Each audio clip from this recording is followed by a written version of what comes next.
আসসালামু আলাইকুম, সবাই কেমন আছেন? আলহামদুলিল্লাহ আমরা ভালো আছি। দেশ ও দেশের বাহির থেকে যেখান থেকে দেখতেছেন সবাইকে অসংখ্য ধন্যবাদ আমাদের ভিডিওগুলো লাইক, কমেন্ট, শেয়ার এবং সাবস্ক্রাইব করার জন্য, আমাদের সাথে থাকার জন্য। এই হচ্ছে অরিজিনাল জাপানি কোয়েলের ডিম, যা আমরা বসানোর জন্য প্রস্তুত করতেছি। আলহামদুলিল্লাহ, মাশাআল্লাহ, সবগুলো রেডি করে বসাই দিছি।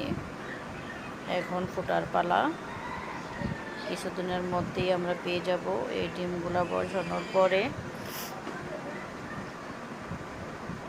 আবার ডিম বসাবো, ডিম গুছাচ্ছি, ডিমগুলো সংগ্রহ করতেছি, আবার বসাবো। তো যারা জাপানি কোয়েলের বাচ্চা নিতে চান আমাদের সাথে অবশ্যই যোগাযোগ করবেন। 0 থেকে ডিম আসা পর্যন্ত আমরা কোয়েল পাখির বাচ্চা বিক্রি করে থাকি। 0 বয়সের বাচ্চা এবং ডিমের রানিং ওই কোয়েল বিক্রি করে থাকি। সবাই যোগাযোগ করবেন। আসসালামু আলাইকুম।